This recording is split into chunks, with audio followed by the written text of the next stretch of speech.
وأرواح العالمين لمقدمه الفداء خذ من أموالهم صدقة تطهرهم وتزكيهم بها وصل عليهم إن صلاتك سكن لهم صدق الله العلي العظيم.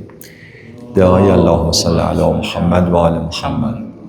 The ayah that I just recited is, according to absolute majority of our scholars, Mufassirin, is the first ayah concerning the obligation of zakat.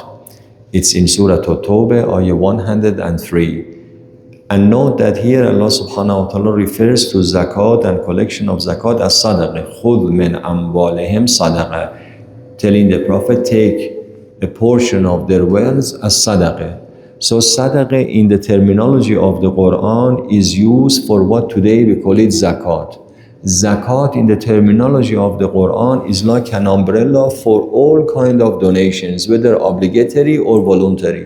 Zakat in the Quran includes khums, includes what we call it today charity, donation, zakat, anything in Quran refers to as zakat. Keep this in mind. So, but when it comes to zakat, Quran is using the term sadaqat. Even further down in the same surah, when God is talking about the distribution of zakat, says, إِنَّمَا الصَّدَقَاتُ لِلْفُقَرَاءِ وَالْمَسَاكِينِ وَالْعَامِلِينَ عَلَيْهَا. إِنَّمَا الصَّدَقَاتُ. Because sadaqah in the Quran, it means zakat. Today we call it zakat fitra, for example, or zakat that farmers and cattlers they have.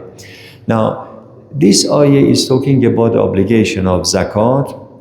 One of the examples of zakat is zakat fitra, that is concerning us, and inshallah before Eid al-Fitr we are obliged to pay that. Some of the quick rules about it for today, inshallah, to clarify.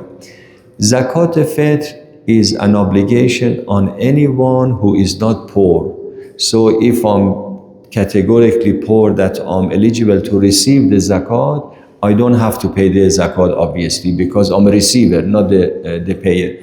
Although if there are some people, they are poor, but maybe on the gray area, and the amount of zakat fitr, alhamdulillah, is not much, they may say that I can still afford it.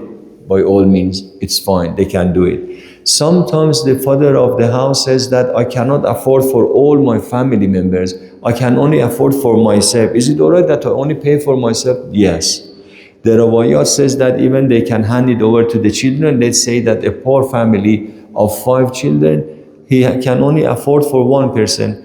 Give it to your wife, or your wife gives it to the first son, second, on this way to go around, and then give it to another poor person. So that kind of like everybody is covered. Otherwise, normally on those that they can afford it, zakat fitr is due. How much? The Rawayat said 1 sa'. What is sa'? Calculated in today's measure, it's almost 3 kilos of anything that you get. Staple food, they call it. What is a staple food? The Rawayat says any common food in your area. What is the common food? But normally, for example, when there is a niyaz, we go to the mambarga, rice is usually on the on the sofra, on the table. You can tell that the rice is a staple food. If you see the Rawayat in the Risala Amaliyah or Fuqaha, for example, date is also mentioned, because at the time of the Prophet and the Imams, date in Saudi Arabia, in Medina and Kufa and those places, date was a staple food. Plus, Imam Sadiq alayhi salam gives a good analogy. He says when you give date to the poor people, they just put it in their mouth. Whereas if you give them wheat, barley or anything, they have to bake it, to make it to bread. It's a little bit of process. Whereas they directly goes to, and the Imam says that anything that is easier for them to consume it is the best option. For this reason, today perhaps instead of giving them a sack of wheat, rice, I don't know about rice, but wheat especially, it's easier to give them the money. Because with the money, they can do anything they want to do. Because that's another question. Do they have the money that I'm a poor person, I receive zakat fitr? Do I have to only spend it on food, or I need to buy some medicine, or maybe my rent is behind, I need to pay electricity bill? They say it's yours, do as you wish. You can spend it on your expenses, whatever your expenses are. There is no obligation to pay only for food, remember. For this reason, according to that hadith of Imam Sadiq alayhi salam, as normally we do that today, it's maybe best to the poor person, you give them the money so that they know their immediate expenses, they spend it accordingly. The priority goes to the poor people of your local area. Therefore, if you know any poor people like here in Nairobi, don't send it to Mombasa. You know anyone in Kenya, don't send it to another country. Also, the priority goes to near of the kin, relatives. If among my relatives there is a poor person, definitely they get the priority. Sometimes people, they say that, like for example, I have a brother who's poor or a cousin who's poor. If I send them the money on Eid day, they know that it's Zakat Fitra. It's a kind of disrespect maybe, or humiliation, or they will be shy. Is there any other way to do that? In the beginning of the month of Ramadan, even before the month of Ramadan starts, you can send them some money. Let's say on the 15th of Ramadan, birth of Imam Hassan Mujtaba alayhi salam, send them some money and tell them it's a gift. Your intention is that they don't need to know your intention. Your intention is between you and God. You tell them this is a gift, and you have the intention, technically speaking, you think that this is a loan that I'm giving them. In the night of Eid, you say, Ya Allah, the money that I have given to them, now I make intention for my Zakat Fitra. It's all clear and it's all done. Yes, so there is a way to go about it in a respectful way as well. If I don't have anyone here, let's say hypothetically, which alhamdulillah there is no such situation, but hypothetical situation, let's say that there is no poor, alhamdulillah, in Kenya, and among my relatives there is no poor person, I want to send it to another country. Is it possible? Yes, it is possible. Now there is a misunderstanding here. Please hear me out to clarify it. Some, they say that Maraja, they say that you have to send the same amount of money in cash. If it's like, for example, 10 Kenyan shilling, you have to give the 10 Kenyan shilling to that poor person. First of all, this is not practical. Second of all, let's say that you want to give a poor person in Iraq 10 Kenyan shilling. What is he going to do with it? He cannot even go and change it perhaps easily, if at all. What do they mean by it? The notion, the background of the story is this. At the time of the Imams of Ahlul Bayt al-Musallam, currency was not common. It was more of the commodity that they would exchange. Like for example, people, they had barley, wheat, rice, sack, because they were farmers normally, yes? So you would keep a sack of, let's say, wheat for the poor people for your Zakat Fitra. The quality of the wheat is not 100% the same. You appreciate that this sack of wheat, for example, if you buy from the market, there are different qualities. It's not exactly the same. So the Imams were saying that if you have kept these 3 kilos of wheat, rice for the poor people, don't replace it with another one, because this may not be the same as this one. Don't tell your friend, you give that poor person in that town 3 kilos of wheat and then I give you this. Because the quality of what you have kept aside with that one may be different, and you have not done your obligation. But today, the 10 shilling in your pocket and Hajj Ibrahim pocket and another one is all the same. The value is exactly the same. The power of buying, whether the 10 shilling coming from your pocket or another person, 10 shilling is 10 shilling, isn't it? The value is exactly the same. So really does not make any difference. Whether, like for example, if I put 50 shilling aside for my Zakat Fitra, I come to the masjid, I forgot to bring my 50 shilling. Brother, can you please pay 50 shilling for me and I give it to you later on. And later on I give you my 50 shilling. No problem with that. Because that 50 shilling and this 50 shilling are exactly identical. No difference. So don't worry about this, that I have to give exactly the same. If you are giving the money, there is no issue. Yes, if you are giving date, wheat, rice, or things like that, there could be an issue. Inshallah, is understood. Another issue, technical issue, sometimes some of my colleagues make life difficult for laymen and cause some confusion. They say if you are sending money to another city or town, you have to do it through the power of attorney. And then people, they think power of attorney on exchange, like transferring a property to someone else, we have to go to a lawyer, sign the document of power of attorney. No, none of these. Baba, power of attorney by default, easily it happens. I call my brother and I say that, bro, I please give that amount to the poor people on my behalf. When I come to Iran, I give you the money. He does it for me. This is called power of attorney. Don't think about, don't make it complicated for people to think that we need to sign a document or anything. Just the fact that you call someone in Mombasa, for example, and you say, give that 50 shilling to that poor person and I will transfer it later on to your account. This is called power of attorney. Simple as this. Life is not easy and nothing to, some people are freaking that they come, they say, oh, Sistani had said that we cannot make a bank transfer, it has to be cash. How am I going to send this cash money, for example, to somebody else? You don't need to worry about any of these things. Inshallah, I hope I made sense and it's clear. Bar Muhammad wa ala Muhammad salawat. Allahumma salli ala Muhammad. Over the years, we have been made to understand that what you said that in our area, the staple food in our area.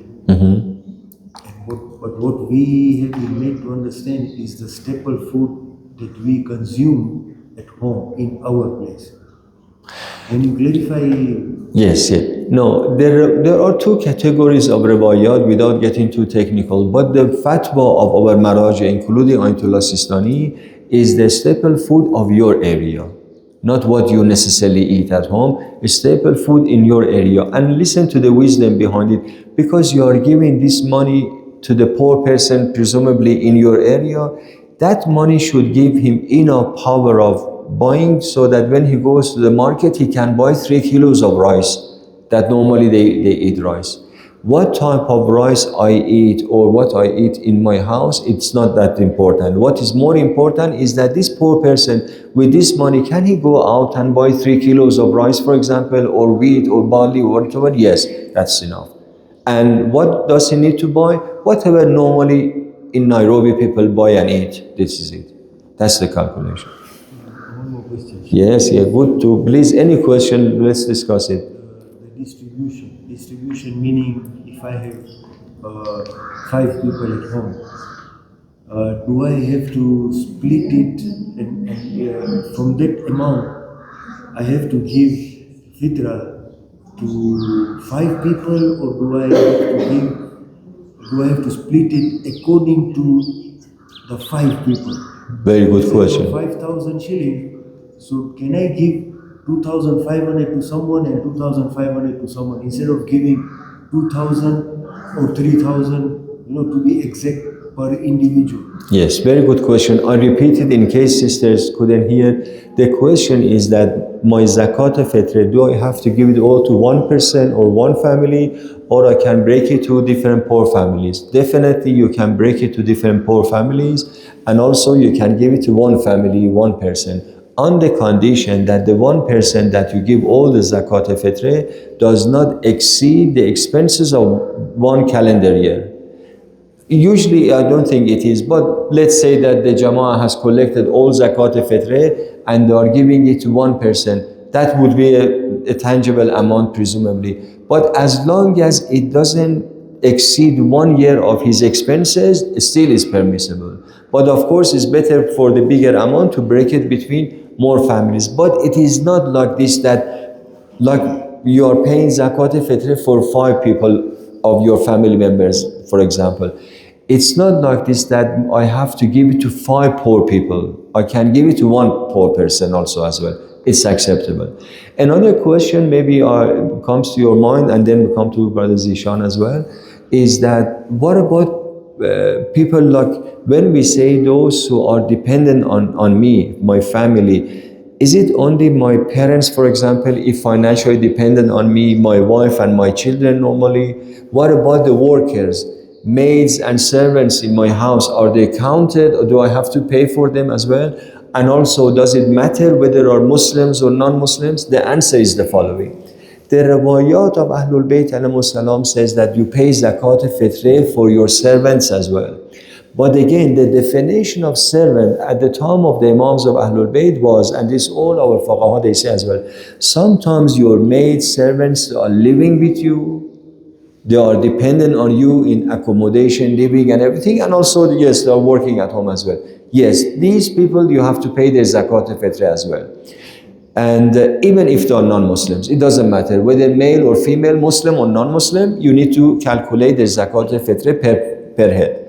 But sometimes he's like your staff, like you have a company and you have, let's say, 10 people working for you. You don't need to pay for your staff because they have their own wages, they have their own income, they are working for you. If your servant, your maids are like your staff, that they come in the morning, work, go back in the evening, and you pay them an amount. It's just like your company, you know, the staff, the employees that you have. You don't have any obligation to pay their zakat al-fitra. Inshallah, this is also clear. Yes, Brother Zishan. Just on Mansour's question. Yes. When you're distributing the zakat, If you come a little bit closer. when you're distributing the zakat, do you have to give like one sat? If there are 5 people, do you give 2 sats to a person, or can you split the sats in half? The saw, you mean the 3 kilos? 3 kilos. As I said, you can split the 3 kilos between 3 people or give it all to one person, or all that is collected from one family, give it to one family. No restriction at all. As long as it reaches to the poor people. But what's the portion that everyone receives at your discretion? The second question is in terms of the poor people. Is there a priority like Shias, Muslims? Yes, of course, the first priority goes to the poor Shia. Remember that ulul arham ba'duhum awla bi ba'din fi kitabillah. Quran says the first priority is poor Shia family member, relatives. Second is poor Shia. Third, poor Muslim. Non-Muslim, I'm not sure if our fuqaha accept that to be given to them. It might be acceptable in the case that there is no Muslim poor. Inshallah, one day will come that there is no more poor Muslim. At the moment, we don't have this. So you go with the priorities. Any other question about Zakat al-Fitr? Inshallah, all clear with salawat ala Muhammad wa ala Muhammad.